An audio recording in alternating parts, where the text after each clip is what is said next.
अस्सलाम वालेकुम स्टूडेंट्स। सबसे पहले तो हम इस बात की तस्दीक कर लेते हैं आप लोगों से कि मेरी आवाज़ आपको ठीक आ रही है। मैं शहरोज़ खान, मैं बिल्कुल मौजूद हूँ। I am online. क्लास क्यों नहीं होनी, क्लास मैं तो ऑनलाइन आ चुका हूँ। सो आई एम हियर जी, कोई ऐसा मसला नहीं है। We have to deliver the class and conduct the class. So anyway, तो हम स्टार्ट करते हैं अपना आज का काम जी। आज के अपने इस काम में सबसे पहले तो हम यहाँ से, मैं आपसे पूछना चाहूँगा, मेरी आवाज़ ठीक आ रही है आप लोगों को?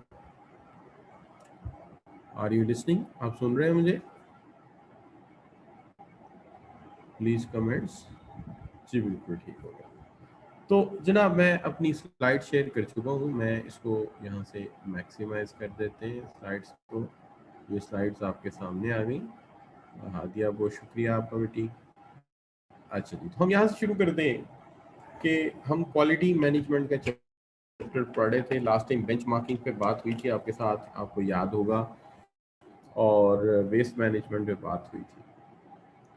आज हम इस चैप्टर के बिल्कुल लास्ट टॉपिक्स के ऊपर पहुंच चुके हैं। आज आपने देखा होगा कि आपका जो गूगल क्लासरूम है उसके अंदर मैंने आपको पूरा चैप्टर 2 जो है वो अपडेट करके सेंड कर दिया था आप लोगों को, और उसके साथ साथ मैंने आप लोगों को जो है वो इसके समराइज नोट्स भी जो है गूगल क्लासरूम में अपलोड कर दिए थे। तो ये दोनों काम मैंने आज मुकम्मल कर दिए थे, ताकि कोर्स बिल्कुल आपका जो है चैप्टर 2 वाइंडिंग अप पे है। तो वाइंडिंग अप के ऊपर जाके आपके पास नोट्स ना होते तो that's might make a problem for you. तो इसलिए फिर मैंने उसको पहले अपडेट किया है। अब मैं जो जहाँ से काम का आगाज़ कर रहा हूँ, मैं इसको स्टार्ट कर रहा हूँ इस right away from this topic. आज का जो टॉपिक है हमारा वो है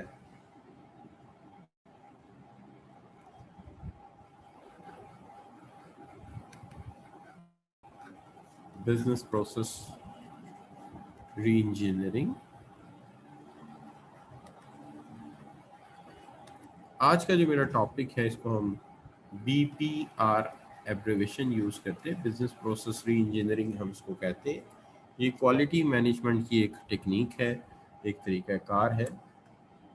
हम इसको यूँ देखते हैं कि एक ऐसा प्रोसेस है जिसमें हमारी तवज्जो इस बात पे होती है कि हम अपने प्रोसेस पे नज़र रखें, और अगर मुमकिन हो सके तो प्रोसेस का को रीडिज़ाइन करें, प्रोसेस को रीडिज़ाइन करें। प्रोसेस रीडिज़ाइन करते वक्त हम इसके अंदर से वो तमाम प्रोसेसेस या वो तमाम एक्टिविटीज़ जो प्रोडक्टिव नहीं हैं उनको हटा दें, और दोबारा रीडिज़ाइन करने में हम कोशिश करें कि प्रोसेस की एफिशिएंसी ज़्यादा अच्छी हो, प्रोसेस जो है कंपैरेटिवली ज़्यादा एफिशिएंट हो। तो हम इस वे में इसको दोबारा डिज़ाइन करते हुए, इसकी खामियों को दूर करते हुए, हम इसको ज़्यादा बेहतर निज़ाम में बना सकते हैं, और इसके साथ साथ हम इससे ज़्यादा अच्छा आउटपुट ले सकते हैं।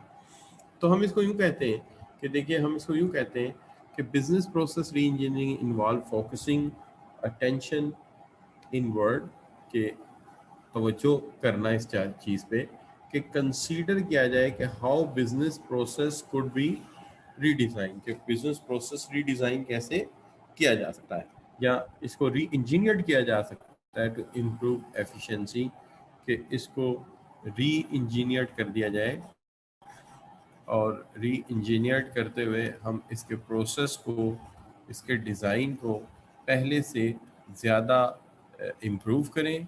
और डिज़ाइन इम्प्रूव करने का फ़ायदा ये हो कि एफिशिएंसी भी हमारी बेहतर हो जाए, और हम पहले की निस्बत कॉस्ट भी हमें कम बेयर करना पड़े। तो हम इसको कहते हैं ये हमारा बिजनेस प्रोसेस री इंजीनियरिंग का अमल है। अब इसके अंदर अगर आप देखें तो ये जो बिजनेस प्रोसेस री इंजीनियरिंग है, ये बेसिकली जो है एक आइडिया है, जो मैनेजमेंट स्ट्रेटजी है ओरिजिनली पायनियर की गई 1990 में, 90s में, on the focusing on the analysis design of workflow business process within an organization, जिसकी बुनियाद इस पर रखी गई थी कि वर्क फ्लो और बिजनेस प्रोसेस जो है इसको किस तरह से हम इम्प्रूव कर सकते हैं। अब वर्क फ्लो अगर आपके लिए कोई नई बात है तो आप यूँ समझ लीजिए, वर्क फ्लो ऐसे है कि एक्टिविटी ए से एक्टिविटी बी से एक्टिविटी सी, इसको हम कह सकते हैं एक सीक्वेंसिंग है, एक वर्क फ्लो है कि कहाँ से काम मुकम्मल होके कहाँ जाता है, किस तरह से काम कहाँ पर स्टेप्स में मूव करता है। मिसाल के तौर पे एक कार जो है, यहाँ से उसकी चेसिस चलती है, चेसिस आगे बढ़ती हैं, तो आगे जाती हैं, तो फिर अगले प्रोसेस में दूसरी साइड से इंजन बन के आता है, इंजन और चेसिस इकट्ठे हो जाते हैं, तीसरी साइड से इलेक्ट्रॉनिक कंपोनेंट बन के आते हैं और वो जनाब आपस में इकट्ठे हो जाते हैं। इस तरह करते करते करते आखिरी स्टेज में जाके एक गाड़ी जो है वो तैयार हो जाती है, उसका टेस्ट हो जाता है और टेस्ट होने के बाद जो है वो एक वर्किंग कंडीशन में आ जाती है। तो उसको हम कहते हैं ये हमारी क्या है, this is what we call the workflow. हम इसको बिजनेस प्रोसेस री इंजीनियरिंग कहते हैं। इसमें हम वर्क फ्लो और प्रोसेसेस के अंदर अजाफी एक्टिविटीज़ को निकाल कर प्रोसेस को इकोनॉमिकल यानी सस्ता और ज़्यादा इफेक्टिव करते हैं, यानी क्वालिटी बेहतर हो, स्पीड ज़्यादा हो और कॉस्ट कम हो जाए। ये हमारा एम होता है। अब जब हम आगे चलते हैं तो एक चीज़ जो हम पहले पढ़ के आए उसको हम कहते हैं बेंच मार्किंग। तो बेंच मार्किंग को हम, एक मिनट, लेट मी सी,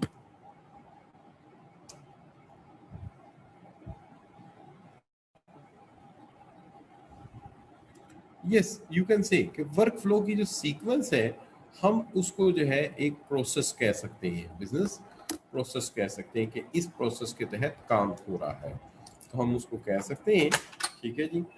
अच्छा, तो हम अपने वर्क फ्लो को बेटर करते हैं और डिफरेंट वर्क फ्लोज को मिलाते हैं तो हमारा प्रोसेस बन जाता है। अब जहाँ तक सवाल है, एक चीज़ जो हम पहले पढ़ के आए हैं उसको हम कहते हैं बेंच मार्किंग। देखिए बेंच मार्किंग बेसिकली एक अप्रोच ऐसी थी जिसके अंदर हम एक आइडियल अपने सामने रखते हैं, अपने सामने एक स्टैंडर्ड रखते हैं। तो benchmarking compares the effectiveness and efficiency of your core process, जिसके अंदर अपने कोर प्रोसेस को कंपेयर करते हैं अगेंस्ट ऑफ अदर फर्म्स, कि दूसरी फर्म के प्रोसेस के साथ आप कंपेयर करते हैं कि हमारे प्रोसेस में और इनके प्रोसेस में क्या फ़र्क है, या किसी फर्म के अच्छे प्रोसेस को आइडियल या स्टैंडर्ड बनाते हुए आप अपने प्रोसेस को एक आइडियल प्रोसेस के साथ उसका मुआवजा करते हैं, और जो आइडियल प्रोसेस आप चूज करते हैं इसको हम बेंचमार्क कहते हैं। तो आप इसको बेंचमार्क से कंपेयर करते हैं। दूसरी तरफ अगर देखा जाए तो बिजनेस प्रोसेस री इंजीनियरिंग में क्या होता है, एक एनालिसिस है which can identify those process which are candidate for process improvement. एक ऐसा अमल है जिसके अंदर हम उन प्रोसेस को का इंतखाब करते हैं और ऐसे प्रोसेसेस को नुमाया करते हैं जो कैंडिडेट हैं, कैंडिडेट का मतलब है इस काबिल हैं कि उनके अंदर इम्प्रूवमेंट लाई जाए। यानी एक ऐसा एनालिसिस किया जाए जिससे हमें आइडेंटिफाई हो जाए कि कौन से ऐसे प्रोसेसेस हैं जो कि इम्प्रूवमेंट डिजर्व करते हैं, जिनके अंदर ऐसी एक्टिविटीज़ मौजूद हैं जो प्रोडक्टिव नहीं है, जिनके अंदर ऐसी एक्टिविटीज़ मौजूद हैं जो डिज़ायर्ड रिजल्ट इतने अच्छे नहीं दे रही। तो हम उन प्रोसेसेस को पकड़ें, उनको कैंडिडेट बनाएं और कैंडिडेट बनाकर उनमें से हम वो एक्टिविटीज़ को चुन चुन कर निकाल दें और उनकी जगह मुतबादिल एक्टिविटीज़ की ज़रूरत है तो ऐड कर दें। तो दोस्त with the apparently required complete री इंजीनियरिंग, जिसके हमें कंप्लीट री इंजीनियरिंग की ज़रूरत पड़ सकती है। तो this is what we call the difference of benchmarking and business process reengineering. मैं रिपीट करता हूँ कि बेंचमार्किंग में हम एक आइडियल प्रोसेस पकड़ते हैं, उससे अपना प्रोसेस कंपेयर करते हैं, उस आइडियल प्रोसेस को आप अपना बेंचमार्क कहते हैं। जबकि बिजनेस प्रोसेस री इंजीनियरिंग में हम प्रोसेसेस को रीड करते हैं और उसमें से वो प्रोसेस आइडेंटिफाई करते हैं जिनमें रद्दोबदल की ज़रूरत है, और हम उसमें से जो फजूल एक्टिविटीज़ हैं जो डिज़ायर रिजल्ट नहीं दे रही उनको हम अलहदा कर देते हैं और नए सिरे से उनकी तरतीब देते हैं, और नए सिरे से उनकी तरतीब देने को ही हम री इंजीनियरिंग कहते हैं। क्योंकि अगर हम सारे के सारे प्रोसेस में माइन्यूट चेंजेस कर रहे हैं तो फिर तो ये री इंजीनियरिंग नहीं है। री इंजीनियरिंग तो इसी को कहते हैं जिसके अंदर कोई रेडिकल चेंज हो, कोई बड़ा चेंज हो, कोई दोबारा से नए सिरे से तरतीब दी जाए, तो मैं इसको री इंजीनियरिंग कह सकता हूँ। जैसे फर्ज कीजिए कि आप कोई सब्जेक्ट जो है उसके नोट्स तैयार करते हैं, लेकिन लेटर ऑन आपको एहसास होता है कि इन नोट्स के अंदर काफ़ी कमी है। आप उन नोट्स को नए सिरे से तरतीब नहीं देते, आप नए सिरे से लिखते हैं और लिखते हुए पुराने और नए टॉपिक्स की कुछ नई अरेंजमेंट कर दे, मैं इसको री इंजीनियरिंग कह सकता हूँ। अच्छा, अब जहाँ तक सवाल है, it use contrast with benchmarking which is an external exercise, although ideas generated through benchmarking may be used here to offer radical solution। हम इसे बेंचमार्किंग से कंपेयर करते हुए कह सकते हैं कि वो एक एक्सटर्नल एक्सरसाइज है कि दो प्रोसेसेस का मुआवजा किया जाए। लेकिन बेंचमार्किंग भी कोई इतनी फजूल चीज़ नहीं है, बेंचमार्किंग से भी हम बड़ा फ़ायदा उठा सकते हैं और बेंचमार्किंग की मदद से हम वो प्रोसेसेस आइडेंटिफाई कर सकते हैं जिनको हम बिजनेस प्रोसेस री इंजीनियरिंग के जरिए बेहतर बना सकते हैं। तो मुआवजे से बाज़ वक़्त ऐसा भी होता है कि इंसान जो है ऐसी चीज़ों को आइडेंटिफाई कर लेता है जिसके अंदर जो है वो जिसके अंदर जो है नुमाया तब्दीली की ज़रूरत होती है। शहरोज खान, एक्सटर्नल एक्सरसाइज का मतलब ये किसी बाहर की चीज़ से मुआवजा कर रहे हैं। जैसे ऊपर आपके सामने मैंने डेफिनेशन बयान की है कि कोर प्रोसेस को कंपेयर कर रहे हैं दोज ऑफ अदर फर्म्स, दूसरी फर्म के साथ, इससे एक्सटर्नल का वर्ड यूज हुआ है। रेडिकल में पहले बता चुका हूँ, रेडिकल का मतलब होता है बहुत बुनियादी, यानी backbone is a radical bond. इसी तरह तो आप ये कह सकते हैं बुनियादी, तो बुनियादी का मतलब होता है बेसिक, जिसपे बेस है आपकी।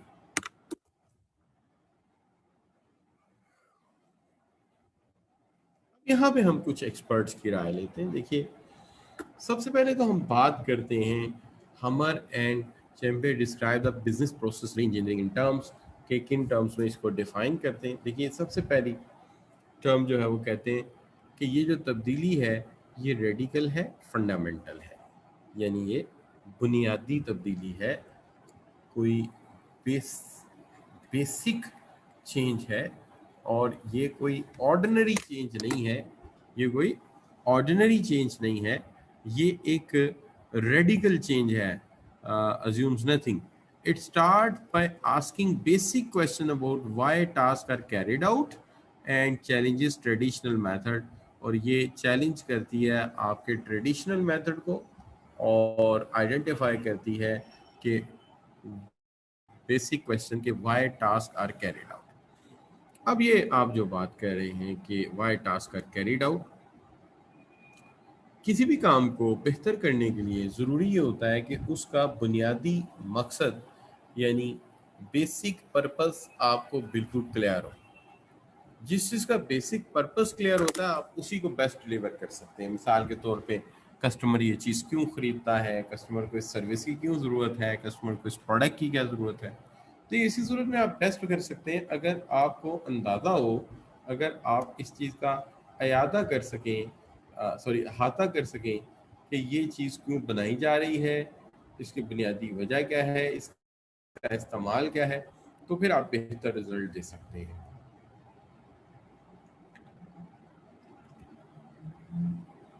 तो पहली बात तो ये है कि यहाँ पे हम जिस चीज़ को कंसीडर कर रहे हैं वो चीज़ बुनियादी सतह से शुरू होती है कि कोई चीज़ क्यों बनाई जा रही है, उसकी वजह क्या है, और ये तब्दीली सानवी नहीं है, ये तब्दीली आर्जी नहीं है, ये तब्दीली जो है it's a change in the backbone, ये बेसिक चेंज है, ये फंडामेंटल चेंज है,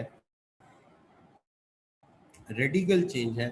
लिहाजा पहली बात तो ये है कि बिजनेस प्रोसेस इंजीनियरिंग एक बड़ी तब्दीली का नाम है, ये बुनियादी तब्दीली का नाम है और ये अहम तब्दीली का नाम है। दूसरी चीज है ड्रामेटिक। ये जो चेंज है ये यकसर जो है बदल कर रख देती है चीज को। यानी आप यूँ समझिए कि अगर कोई शख्स ये समझे कि ये एक इंक्रीमेंटल चेंज है तो ये गलत है। क्यों? कि ये इस तरह से आहिस्ता आहिस्ता छोटा छोटा सा चेंज नहीं है जैसे हम एक एक स्टेप चढ़ते हुए सीढ़ियाँ चढ़ते हुए छत पे पहुंच जाते हैं। तो it's not a step by step change, it's not a step by step change, ये स्टेप बाय स्टेप चेंज नहीं है। This is one of the radical change जो कि बेसिक से शुरू होता है और टॉप लेवल तक जाता है। लिहाजा हम इसे कोई आम तब्दीली नहीं कह सकते, ये इंतहाई ज़्यादा जो है बड़ी तब्दीली है, यानी यकमुश्त चेंज हो जाती। ठीक है, तो वो कहते हैं ना, एक बड़े अच्छे तरीके से एक जगह यूँ बच्चे बात कर रहे थे आपस में, मुझे बात कुछ मिलती जुलती पसंद आई। तो वो कह रहे थे कि इंक्रीमेंटल चेंज इस तरह का चेंज होता है जैसे कोई गरीब आदमी का घर बनता है, कि पहले पैसे आए तो एक प्लॉट ले लिया, फिर थोड़े से पैसे आए 2 कमरे डाल लिए, फिर पैसे आए तो एक किचन और एक बाथ बना लिया, फिर पैसे आए तो छत पे कुछ बना लिया। तो वो इंक्रीमेंटल है, ठीक है, आहिस्ता आहिस्ता। और जो है क्वांटम लीप्स, ये इस तरह से जैसे एक अमीर आदमी का घर है, यकमुश्त मैप अप्रूव होता है, घर बनता है और एक दफा पूरा घर तैयार होता है, फिर आप शिफ्ट करते हैं तो एक बड़ा चेंज आता है। लिहाजा ये ड्रामाई तब्दीली है, ये आहिस्ता आहिस्ता आने वाली तब्दीली नहीं है, ये स्लो चेंज नहीं है, इज अ ट्रांसफॉर्मेशनल चेंज या ट्रांसफॉर्मेशनल चेंज है। लिहाजा एक बात तो हमारे जहन में बिल्कुल वाज़ह होनी चाहिए कि रेडिकल चेंज जो है फंडामेंटल और बुनियादी तब्दीली है, ये सतही तब्दीली नहीं है। दूसरी बात यह है कि ये एक ड्रामेटिक चेंज है, ये छोटी छोटी आहिस्ता आहिस्ता आने वाली चेंज नहीं है, बल्कि ये यकमुश्त आने वाली बड़ी तब्दीली है जो होराइजन को भी बदल के रख देती है।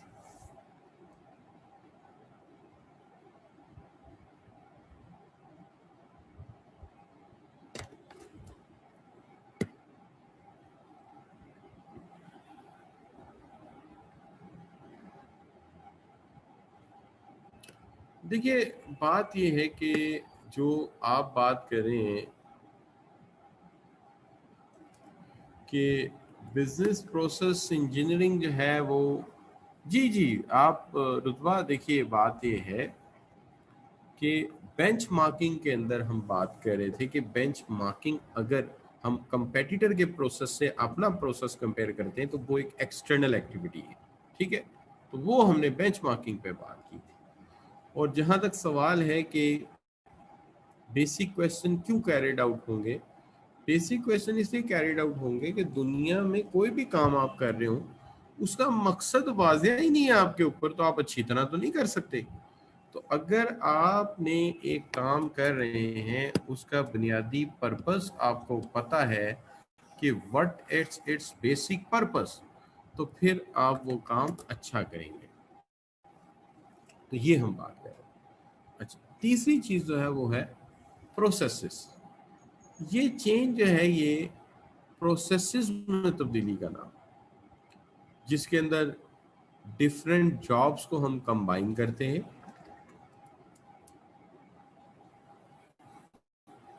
हो सकता है दो इंटायरली मुख्तलिफ जॉब्स को हम इकट्ठा कर दें कि पैकिंग और प्रेसिंग इकट्ठी होगी, पॉसिबल है। पहले हो सकता है पैकिंग और प्रेस अलग अलग हो रहे, अब हम कहते हैं नहीं, प्रेस और पैकिंग इकट्ठे होंगे, एक ही जगह होंगे। कर सकते हैं हम, जॉब्स को कंबाइन कर सकते हैं।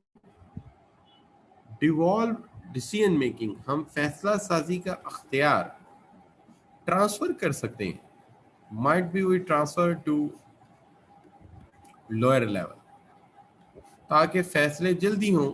जहां प्रॉब्लम आती है वही डिसीजन हो जाए, बजाय इसके कि फैसले ऊपर आकर लाने में या टॉप लेवल पे करने में वक्त ज़ाया हो। तो हम डिसीजन मेकिंग को डिवॉल्व कर रहे हैं। Reduce checks and control with quality built in, quality हम बिल्ट इन करेंगे, ये नहीं करेंगे कि पहले ही शक हो कि हम कुछ गलत, यानी चीज के गलत बनने से पहले ही उसे ठीक कर फॉर मेकिंग इट, हम उसको बनाने से पहले रेक्टिफाई कर लेते।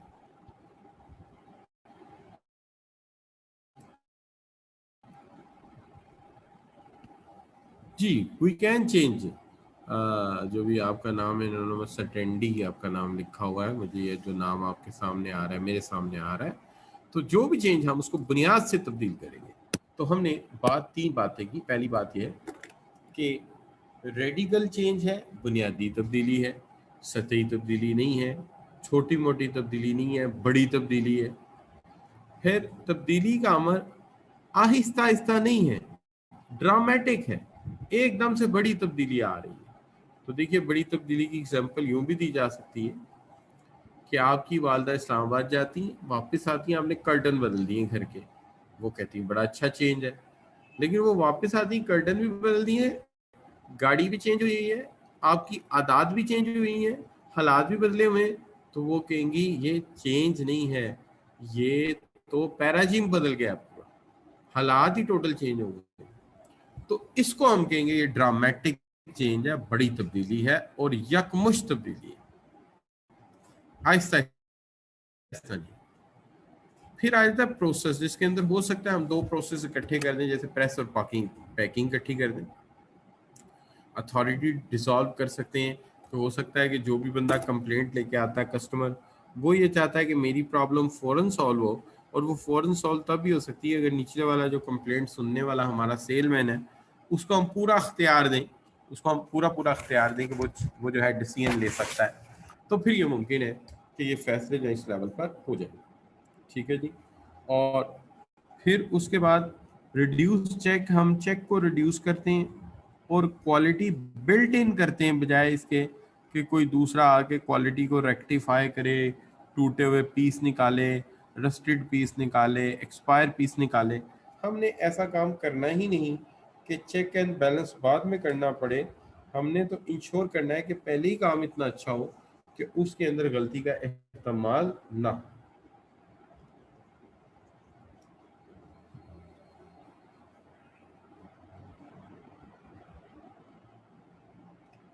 अब सवाल ये है कि किसी भी बिजनेस प्रोसेस री इंजीनियरिंग को किस तरह से हम आगे लेके बढ़ सकते हैं।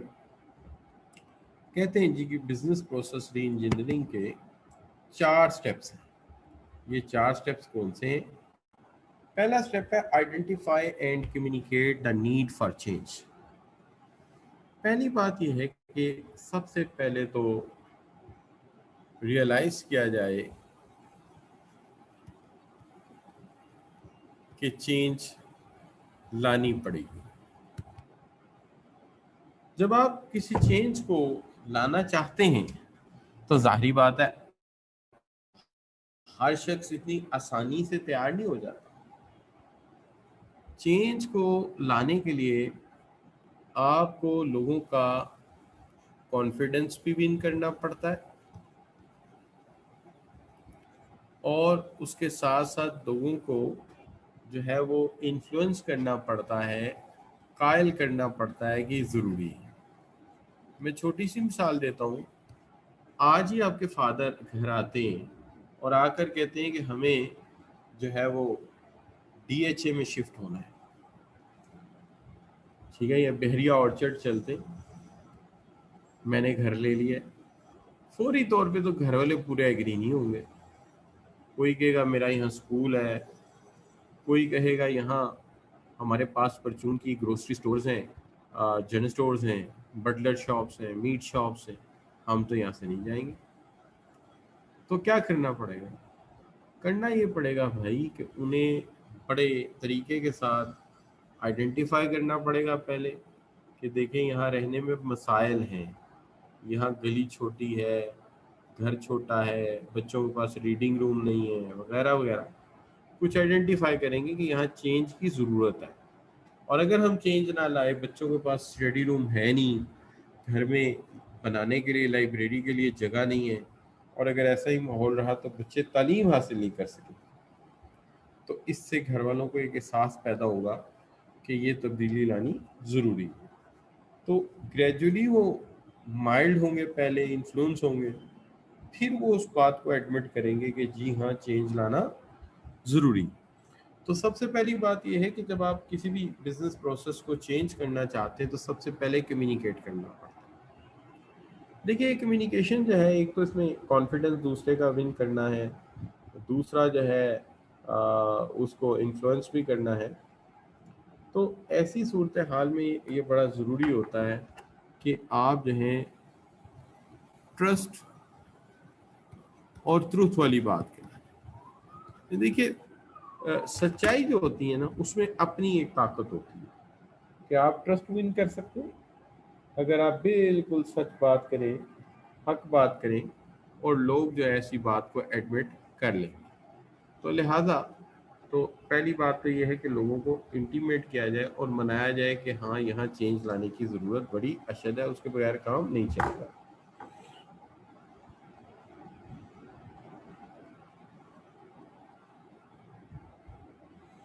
अब देखिए, चेंज पहली बात जो मैंने की वो शायद आपके समझ में आ गई कि तब्दीली के अमल के लिए लोगों को मेंटली तैयार किया जाए, उन्हें पहले प्रोसेस के प्रॉब्लम्स बताए जाएं, नए प्रोसेस के फ़ायदे बताए जाएं, उनका कॉन्फिडेंस विन किया जाए, उनके साथ ट्रस्ट एंड ट्रूथ बोला जाए।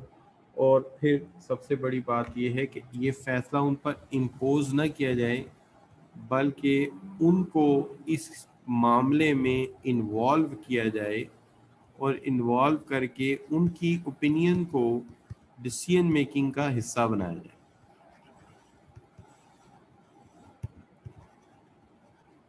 उनकी राय जो है डिसीजन मेकिंग में शामिल होनी चाहिए, ताकि वो डिसीजन को ना सिर्फ माने बल्कि डिसीजन की ऑनरशिप लें कि ये फ़ैसला हमने किया है, सब ने मिलके, तो हमने ये फ़ैसला हर सूरत निभाना है, हमने फ़ैसला जो है हर सूरत इसको पूरा करना है। तो ये चीज़ है। अब जाहिर है चेंज लाना, किसी प्रोसेस री इंजीनियर करना किसी एक बंदे का काम नहीं है। इसके लिए एक बहुत बड़ा ग्रोह चाहिए, बहुत बड़ी टीम चाहिए।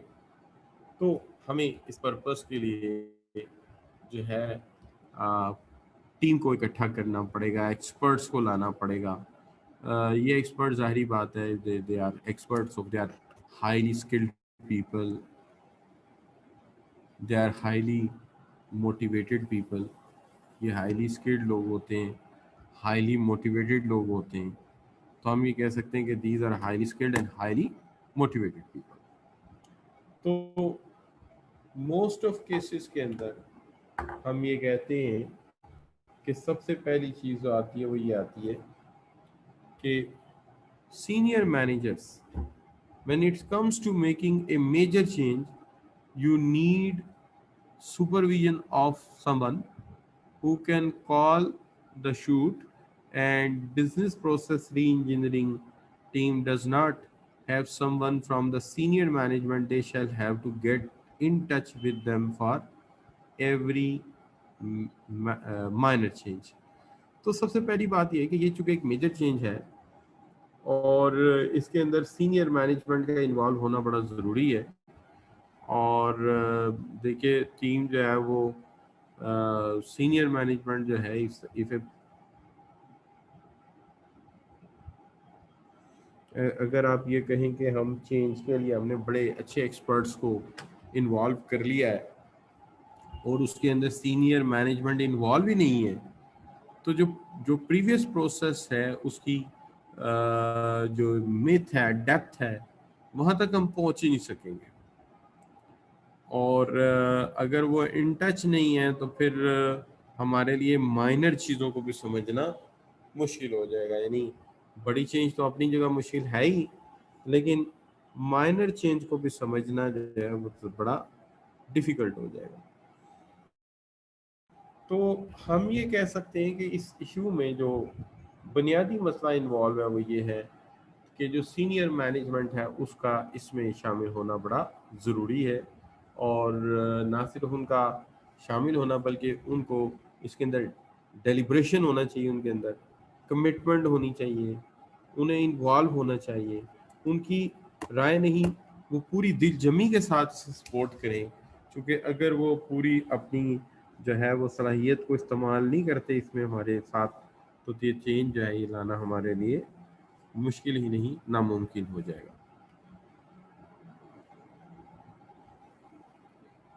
अब देखिए कोई भी स्ट्रेटेजी जब बनती है तो एक तो असूली तौर पे स्ट्रेटेजी टॉप से लेके तमाम बॉटम तक जितने भी लोग हैं, यानी टॉप टू बॉटम, हर एक को इसमें इन्वॉल्व भी होना चाहिए और हर एक का इसके अंदर रोल भी होना चाहिए। लिहाजा ये सारा काम टॉप पे नहीं होता, नीचे तक जाते हैं, ऑपरेशनल मैनेजर भी इसमें शामिल होते हैं कि वो बता सकते हैं ins and outs of the process, that where operational manager comes, work with the processes and can contribute with their vast knowledge. अब आप यहाँ पे कहेंगे कि सर सीनियर मैनेजमेंट तो इन्वॉल्व होनी चाहिए, आपने कहा, लेकिन आपका सवाल जो हो सकता है वो ये हो सकता है, बल्कि एक सवाल, हाँ ये सवाल मेरे पास है कि जो ऑपरेशनल लोग हैं उसका इन्वॉल्वमेंट आप जिस तरह का कंटेंट है उसमें लगता है कि ज़्यादा वेटेज दे दिया आपने ऑपरेशनल लेवल को बनिस्बत सीनियर मैनेजमेंट के।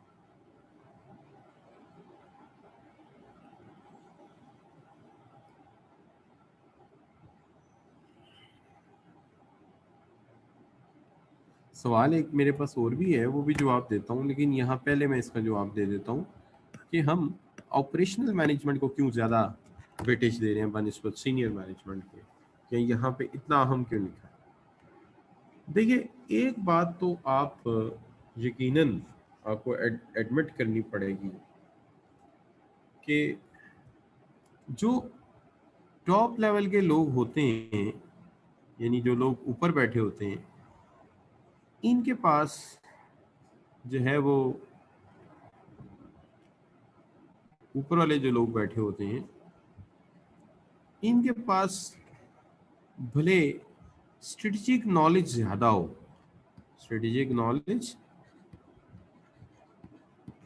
ज़्यादा हो, यानी स्ट्रेटेजिक ना हो, स्ट्रेटेजिक नॉलेज इनके पास ज़्यादा होगा, लेकिन जब बात करेंगे आप टेक्निकल स्किल्स की, कौन सी स्किल्स की? टेक्निकल स्किल्स की। टेक्निकल स्किल्स हमेशा निचले लेवल पे ज़्यादा होती हैं और ऊपर वाले लेवल पे कम होती हैं। आप चौंक गए, मुझे पता है कि आपने इस बात पे चौंक जाना था। मैं आपको एक छोटी सी बात बताता हूँ।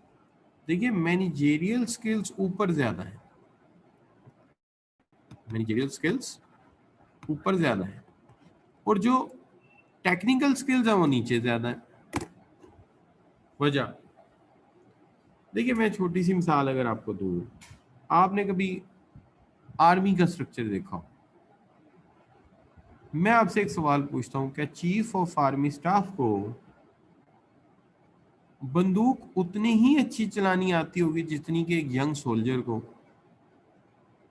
तो आप सोच में पड़ जाएंगे कि हो सकता है कि नहीं, क्योंकि चीफ अपने दौर में बहुत एक्टिव थे, सोल्जर थे, लेकिन अब उनके ज़्यादा इश्यूज मैनेजेरियल हैं कि जो जवान बॉर्डर पे उन्हें खुराक कैसे पहुंचानी है, जो जवान इस वक्त मैदान में उन्हें वेपन कैसे पहुंचाना है, जो बैरक में फौजी बैठे हैं उनको ट्रेनिंग कैसे अपडेट करानी है, तो उनकी सारी जिम्मेदारियां जो हैं इस वक्त वो मैनेजेरियल। लिहाजा बंदूक वो चलाते होंगे यकीनन, बट वो जो स्किल, जो महारत और जो फुर्ती एक सोल्जर में होगी वो उनके अंदर नजर शायद नहीं आएगी आपको, चूंकि उसकी वजह ये है कि उनका काम अब मैदान जंग में निकल के गोले, अब उनका काम है एक अच्छी जंग की मंसूबाबंदी करना। लिहाजा ऊपर के जो लोग होते हैं वो मंसूबाबंदी में माहिर होते हैं, यानी उनके पास मैनेजेरियल स्किल्स हैं वो ज़्यादा होती है, उनके पास मैनेजेरियल स्किल्स ज़्यादा होती है। लेकिन जो नीचे के लोग होते हैं उनके पास टेक्निकल स्किल्स ज़्यादा होती हैं। लिहाजा बिजनेस प्रोसेस री इंजीनियरिंग में इनका कंट्रीब्यूशन बहुत आउटस्टैंडिंग हो सकता है, क्योंकि ये किसी भी प्रोसेस के अच्छी तरह वाकिफ हैं, क्योंकि ये प्रैक्टिकली इनपुट को आउटपुट में कन्वर्ट करते हैं। ये वो लोग हैं जो इनपुट को आउटपुट में कन्वर्ट करते हैं। डेट इज वाई कि इनका जो कंट्रीब्यूशन है वो बहुत अहम है, बहुत इम्पोर्टेंट है।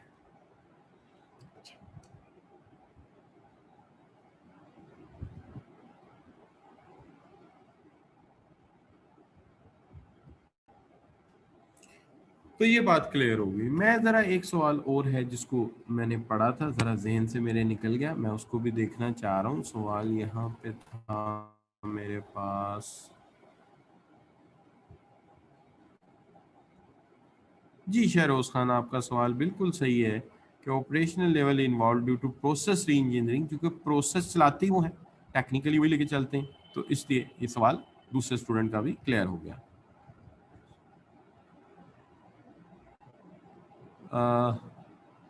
हादिया मलिक ये कह रही हैं कि हम Kotter's way of managing change BPR में अप्लाई कर सकते हैं। बहुत हद तक जो लोगों को मनाना है चेंज के लिए, उसमें हम बिल्कुल लीडरशिप का ये जो मॉडल है चेंज मैनेजमेंट का, ये अप्लाई कर सकते हैं, बिल्कुल कर सकते हैं। और बहुत ज़्यादा इसका ताल्लुक है, क्योंकि बिजनेस प्रोसेस चेंज है, बिजनेस प्रोसेस री इंजीनियरिंग चेंज है, लिहाजा अप्लाई कर सकते हैं। हाँ, वो सवाल जो मेरा रह गया था वो ये था कि if we involve team in that decision got too opposite to our opinion, it means we cannot change। देखिए बात ये है, जिस भी स्टूडेंट ने सवाल किया, ये नेम नहीं अपना लिखते। मैंने जो आपसे बात की थी वो ये की थी कि देखिए, चेंज को लाने के लिए हमारा ये काम है कि हम डिसीजन मेकिंग के डायरेक्शन को ठीक करें। अगर हमारे आपसी पर्सनल कॉन्फ्लिक्ट नहीं है, ज़ाती इख्तलाफात नहीं है, फंक्शनल इख्तलाफात तो होने चाहिए, यानी किसी मामले पे बहस मुबासा कंपनी की फलाह के लिए, बेटरमेंट के लिए, इसमें कोई हर्ज नहीं है। लेकिन अगर हम सिंसियर हैं तो हमारी डायरेक्शन एक ही होगी और हमारा फैसला भी एक ही होगा। लेकिन अगर हमारे इख्तलाफात पर्सनल लेवल के हैं, ज़ातियात हद तक हैं, तो फिर यकीनी तौर पर ऐसा हो सकता है कि हम अपनी जो एफर्ट है उसका एक्चुअल डायरेक्शन में ना जा सकें और इख्तलाफ होने की वजह से चेंज की तरफ ना बढ़ सकें। और ऐसा रेयर होता है, लेकिन बहरहाल हो जाता है। उसकी वजह यह है कि ऑर्गेनाइजेशंस में बहुत ज़्यादा लोगों का स्टेक लगा होता है, पैसा लगा होता है, शेयर होल्डर्स की इन्वेस्टमेंट होती है, लिहाजा वहाँ पर इतने बड़े बड़े एटीट्यूड काबिल कबूल नहीं होते। बाज़ जगह पे हो सकते हैं, डिले करा सकते हैं आप, लेकिन बाहरकार बात को मानना पड़ता है। आखिरी चीज़ ये है कि जब हम चेंज लाने चल पड़े हैं तो इसके अंदर हमें जो जिस चीज़ की ज़रूरत है वो पड़ेगी री इंजीनियरिंग एक्सपर्ट्स की। उसकी वजह यह है कि ये किसी एक फील्ड का काम नहीं है, इसके अंदर नंबर ऑफ डिफरेंट फील्ड्स की महारत की ज़रूरत पड़ेगी। तो जब इंसान को एक नहीं, दो नहीं, तीन नहीं, बहुत सारी डिफरेंट फील्ड्स में एक्सपर्टीज़ की ज़रूरत पड़ती है, तो फिर हमें ऐसी कमेटी बनानी पड़ती है, ऐसी टीम बनानी पड़ती है जिसके अंदर हर फील्ड के, डिफरेंट फील्ड के एक्सपर्ट्स हों। बल्कि अगर हमें किसी भी बहस में ये महसूस हो जाए कि किसी ख़ास फील्ड में ओपिनियन इतनी अच्छी नहीं आ रही, तो हम उसके ऊपर भी बात करते हैं और कोशिश करते हैं कि उस फील्ड का एक्सपर्ट भी कहीं से ढूंढ कर लाएं ताकि हमारा प्रोसेस बेहतर हो सके। लिहाजा हर फील्ड का एक्सपर्ट जो है इसमें हम शामिल करते हैं, जो कि टेक्निकल है, अगर मैकेनिकल इशू है तो मैकेनिकल के इशूज़, इलेक्ट्रॉनिक्स के इशूज़, तो ये सारे लाने पड़ेंगे। मसलन एक कार फैक्ट्री की री इंजीनियरिंग में आप समझ सकते हैं कि मैकेनिकल इंजीनियर भी होगा, इलेक्ट्रॉनिक्स भी होगा, एरोडायनेमिक्स भी होगा, उसके अलावा अकाउंटेंट्स भी शामिल होंगे। क्वाइट पॉसिबली अगर लीगल मामला आते हैं तो कोई लॉयर भी शामिल होगा, तो मल्टीपल फील्ड के लोग जो है इसके अंदर शामिल हो जाएंगे।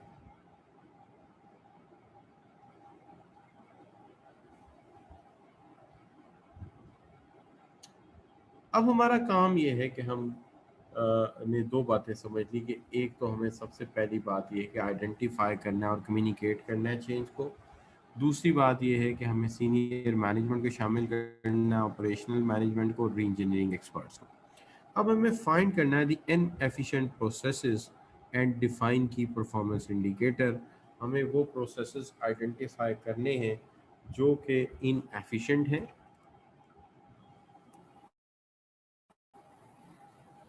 यानी मतवक्का रिजल्ट नहीं दे रहे हैं, कॉस्ट ज़्यादा कर रहे हैं, या टाइम ज़्यादा वेस्ट कर रहे हैं, या वो इतने कॉम्प्लिकेटेड हैं कि हमें उन्हें हैंडल करने में प्रॉब्लम हो रही। मैंने तीन बातें कही, वो प्रोसेसेस चलाने में मुश्किल हैं, कॉम्प्लिकेटेड हैं, वो प्रोसेस टाइमली काम नहीं कर पा रहे, या कॉस्ट ज़्यादा बेयर करनी पड़ रही। तो हम ऐसे प्रोसेसेस को क्या है, किक ऑफ इनिशिएटिव लेंगे, ठीक है, और हम इसके लिए केपीआईज डिफाइन करेंगे जिससे हम ये अंदाज़ा कर सकें कि प्रॉब्लम कहाँ पर है, कितना है। केपीआईज हम कहते हैं की परफॉर्मेंस इंडिकेटर्स को। अब यहाँ पर हमें इसको एक्सप्लेन करने के लिए किसी एग्जांपल की ज़रूरत थी, तो हमने जो एग्जांपल ली है वो ली है मैन्युफैक्चरिंग इंडस्ट्री की, जिसके अंदर हमने साइकिल टाइम लिया है कि कहीं ऐसा तो नहीं कि प्रोसेस टाइम ज़्यादा स्पेंड कर रहा है बिगनिंग टू द एंड। ठीक है जी। Change over time needed to switch line from making one product to next, ऐसा तो नहीं कि स्विच चेंज ओवर टाइम ज़्यादा है। डिफेक्ट रेट परसेंटेज, कितने डिफेक्टिव पीस बन रहे हैं। Inventory turnover rate, how long it take to manufacture line turn into inventory into products, inventory कितनी देर में प्रोडक्ट्स में कन्वर्ट होती, कितनी देर चीज़ें जो है फालतू इन्वेंट्री में पड़ी रहती हैं और हमारी इन्वेस्टमेंट उसमें ब्लॉक रहती है। और कितना ज़्यादा रेशो है प्लान्ड वर्सेस इमरजेंसी मेंटेनेंस का जो हमें करना पड़ता है और ब्रेकेज आते हैं जिससे कॉस्ट काफ़ी ज़्यादा बढ़ जाती है। ये तीन अहम स्टेप्स हैं जिसकी मदद से हम ये सारी बात जो है इसको आइडेंटिफाई कर लेते हैं।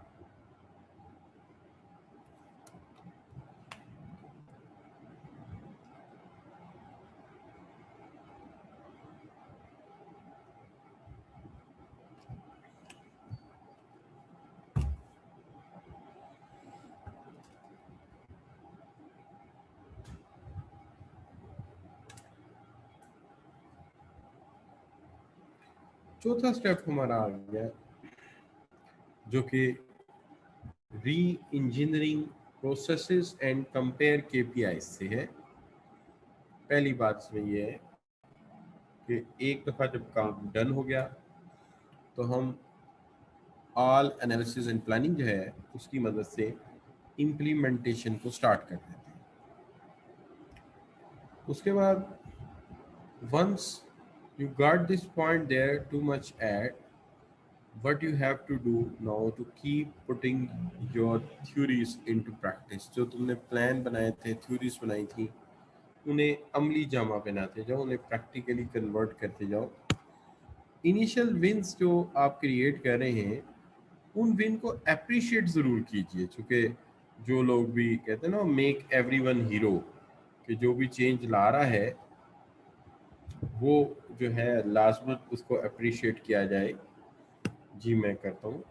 देखिए केपीआई से मुराद हम ये ले रहे हैं की परफॉर्मेंस इंडिकेटर, जिसके अंदर मैन्युफैक्चरिंग की मिसाल ली है कि एक प्रोडक्शन साइकिल ज़्यादा टाइम तो नहीं ले रहा, एक चीज़ को दूसरी शक्ल बदलने में ज़्यादा वक्त तो नहीं लग रहा, कहीं ऐसा तो नहीं कि डिफेक्ट रेट ज़्यादा है, चीज़ें ख़राब ज़्यादा हो रही हैं। इन्वेंट्री टर्नओवर, कितनी देर में इन्वेंट्री यूटिलाइज हो जाती है, कितनी देर वेस्ट पड़ी जो है वो पड़ी रहती है। और प्लानिंग वर्सेस इमरजेंसी मेंटेनेंस हमें कितना करना पड़ता है। तो वंस वी स्टार्टेड दैट, तो फिर फाइनली हम इस तरफ आ जाते हैं कि जो एनालिसिस किया है उसे इम्प्लीमेंट करो और उसके ऊपर अमल दरामद शुरू कर दो।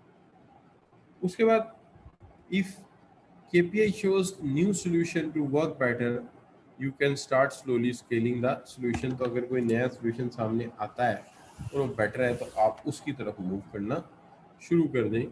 ठीक है जी। और फिर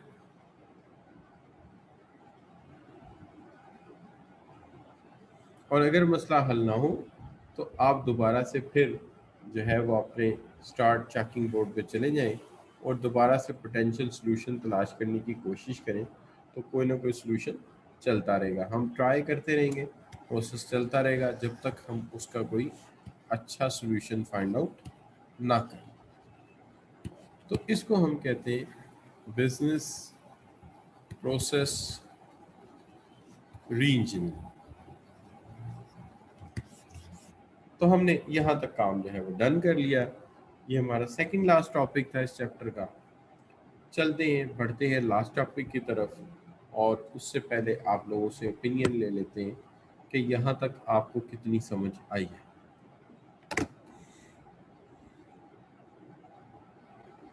जी शाबाश, क्लियर है।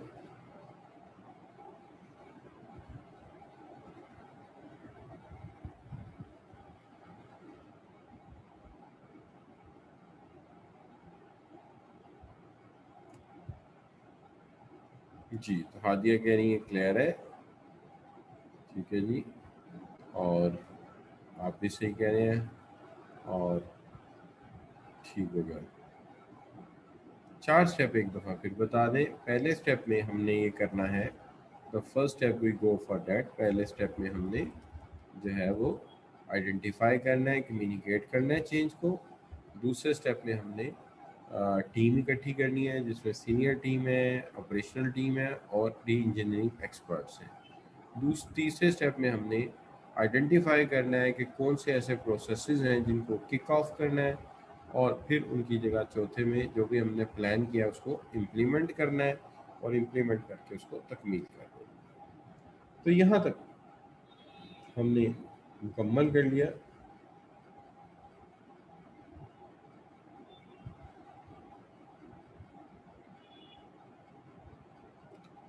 आगे बढ़ते हैं आज के दूसरे टॉपिक की तरफ। थोड़ी देर के लिए आपके सामने से स्लाइड्स हटेंगी, तो आपने घबराना नहीं है।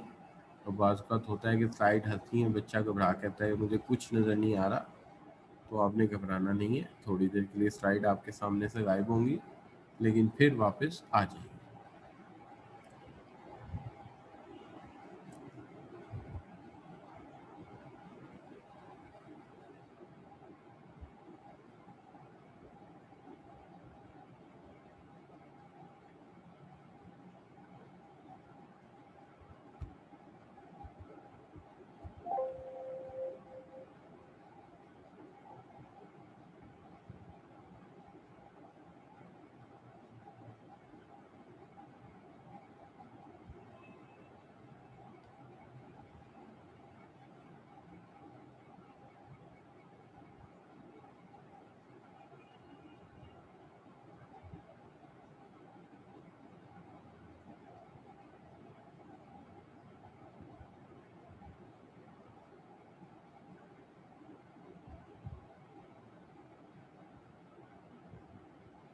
जी बच्चों, तो अब हम चलते हैं अपने नाइन्थ टॉपिक की तरफ आज के, यानी कि टोटल क्वालिटी मैनेजमेंट का नाइन्थ और ये लास्ट टॉपिक है।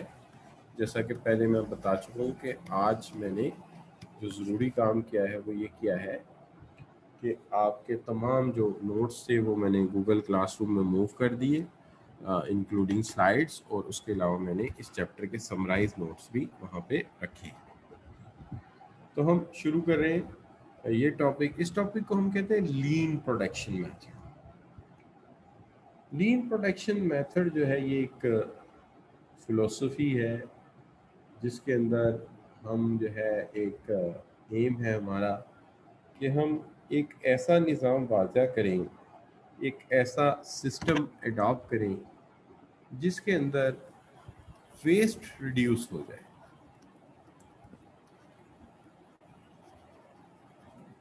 वेस्ट रिड्यूस करने में हमें बहुत ज़्यादा फ़ायदे हैं।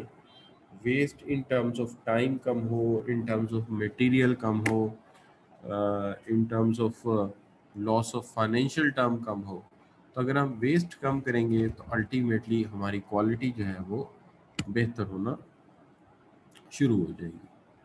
तो लीन प्रोडक्शन मेथड जो है ये बेसिकली इस्तेमाल ही इसलिए किया जाता है कि हमने वेस्ट को मिनिमाइज करना है।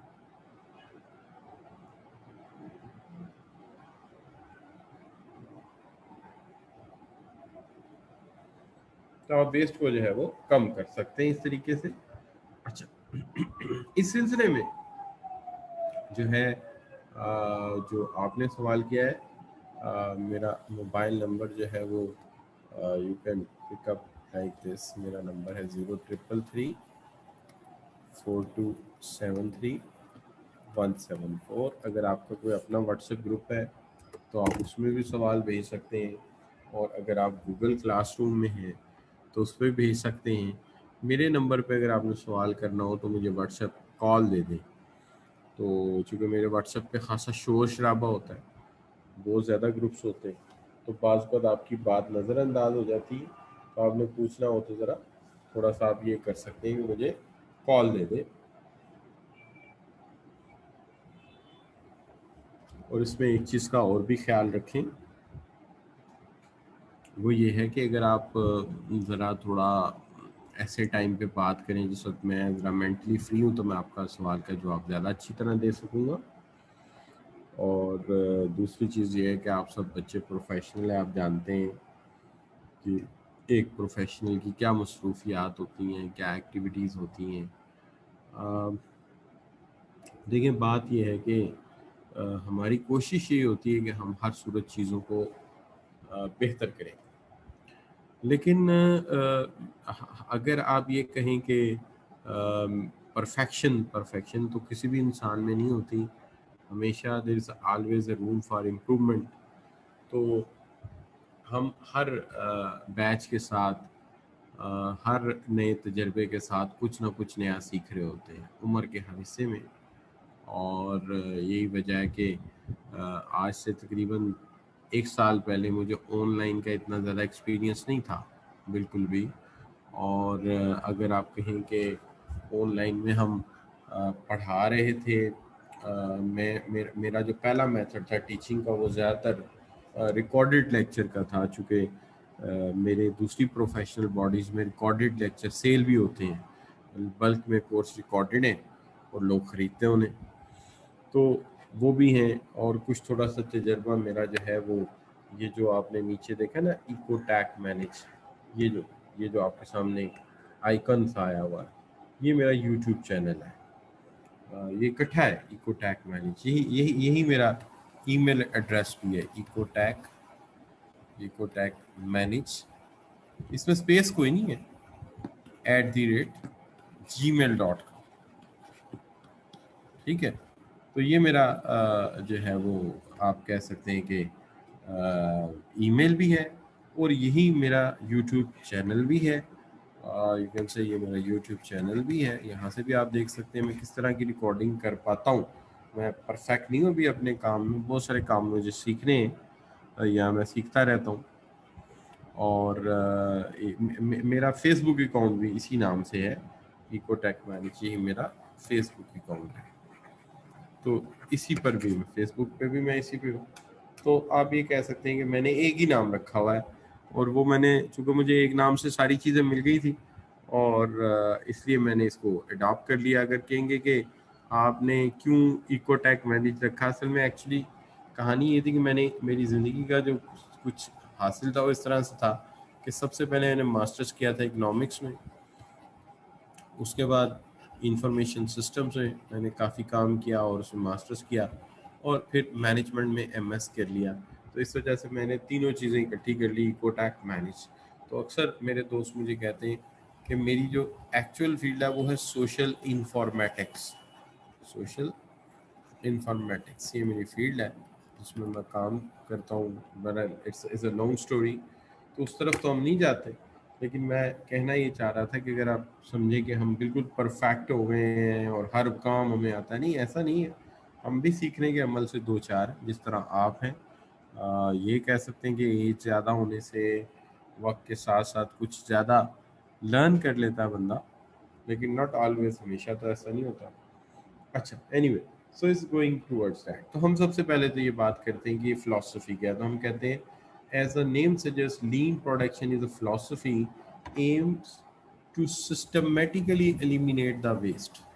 कि हमने सिस्टमेटिकली वेस्ट को एलिमिनेट करना है, वक्त का वेस्ट, मटेरियल का वेस्ट, एनर्जी का वेस्ट, ये सब हमने कम करने हैं। तो जब हम ये कम करेंगे तो हमारी कॉस्ट बच जाएगी और क्वालिटी बेहतर हो जाएगी। तो लीन प्रोडक्शन को अगर हम गूगल पे देखते हैं तो गूगल पे लिखा है कि lean production is an approach to management that focuses on cutting out waste. एक ऐसा अमल जिसके अंदर हम वेस्ट को कम करते हैं वाइल इंश्योरिंग क्वालिटी, कि वेस्ट कम करना है लेकिन ये इंश्योर करना है कि क्वालिटी पे कोई कंप्रोमाइज ना हो, क्वालिटी पे कोई हम किसी किस्म का तस्वीर ना करें, क्वालिटी अपनी जगह मेंटेन रहे। This approach can be applied to all aspects of business. ये एक ऐसी अप्रोच है जो जिंदगी के यानी बिजनेस के हर एस्पेक्ट पे अप्लाई हो सकती है, यानी कि सिर्फ प्रोडक्शन के एंगल से आप देखिए इसको, you can see with the angle watching every aspect. तो आप हर एस्पेक्ट से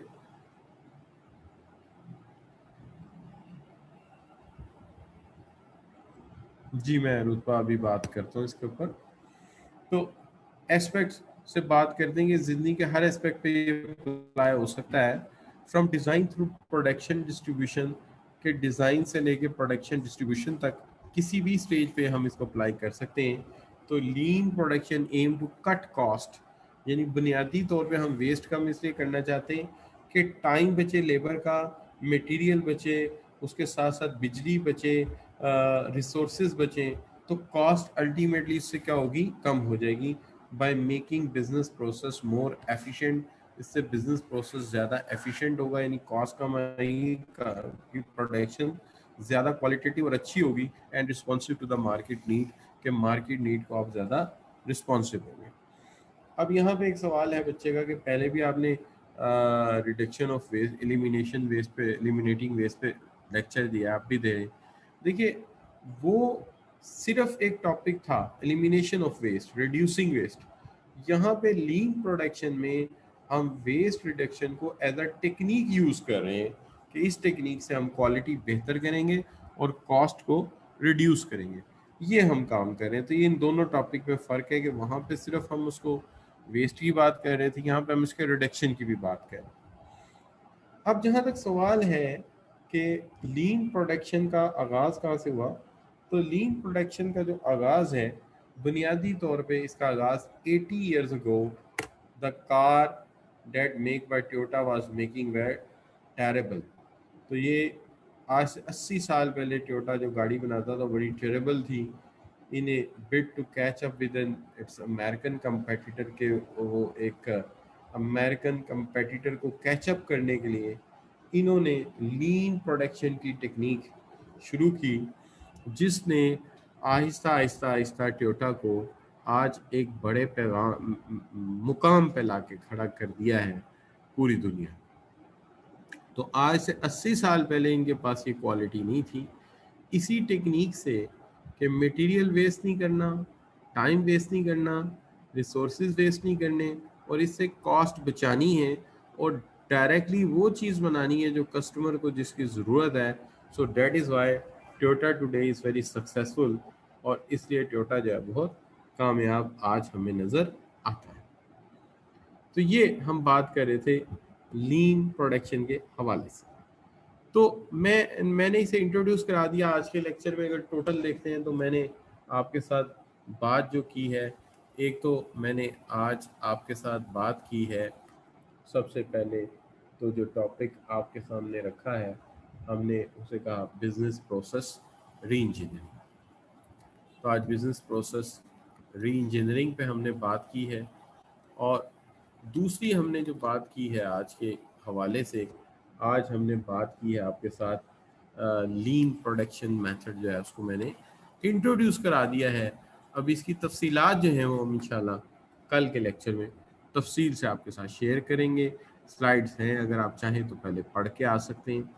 और वाइंड अप करने से पहले आप दोस्तों से राय ले लेते हैं कि आज का लेक्चर आपको कैसा लगा और आपको कितना समझ आया।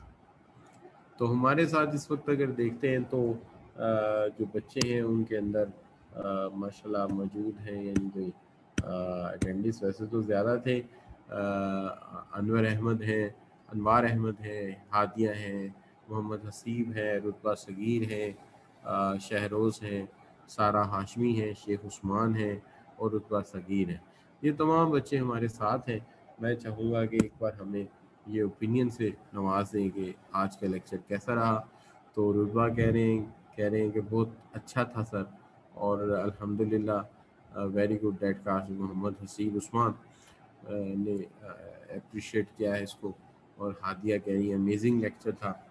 तो बाकी बच्चे भी, तो अभी मैं ऐसे ही काम करता रहा हूँ फंडामेंटल्स ऑफ मैनेजमेंट में भी। अनवार अहमद कह रहे हैं वेरी गुड सर। तो इस दफ़ा जो रिज़ल्ट आया है उसमें बहुत आउटस्टैंडिंग रिज़ल्ट मुझे मिला है। और बहुत ज़्यादा बच्चे माशाल्लाह जितने भी मिले हैं अभी तक तो पास के ही मुझे मिले हैं।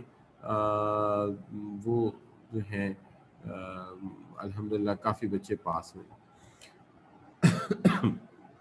सॉरी। शहरोज जो बुक की आप बात कर रहे हैं मुझे नहीं पता आप कौन सी बुक फॉलो कर रहे हैं, तो मुझे आइडिया नहीं है। जो बुक जो आपको बुक पकड़ेंगे, तो अगर तो वही बात है वो आप कह रहे हैं कि अगर तो आपने दूसरे प्रोफेशनल स्टडीज़ की कौन सी बुक पकड़ी हुई है आपने, उस बुक कौन सी शाबाश बताएंगे मुझे। इंटरप्राइज मैनेजमेंट की नहीं, देखिए आप वो बुक पकड़िए जो आपके कोर्स की है। तो मैं कोर्स से पढ़ा रहा हूँ आपको, I am talking about your course outline. तो मैं आपके कोर्स आउटलाइन से पढ़ा रहा हूँ। किताबों में तो आपको पता है बेटा, किताबें तो लिखी जाती हैं, हर प्रोफेशनल बॉडी किताब अपने लिए लिखती है, हर राइटर किताब अपनी यूनिवर्सिटी के लिए लिखता है। तो मैं कोर्स आउटलाइन फॉलो कर रहा हूँ। अगर इस मामले में कोई आपको लगे तो इसका हल ये है कि मैं आपके सामने कोर्स आउटलाइन ला के डिस्कस कर लूँगा कि इसमें से क्या क्या हमने कर लिया, क्या क्या रह गया। तो कोर्स आउटलाइन इंशाल्लाह कवर करेंगे। ठीक है जी। तो सी यू इंशाल्लाह tomorrow. Thank you very much for your joining. अल्लाह हाफिज़।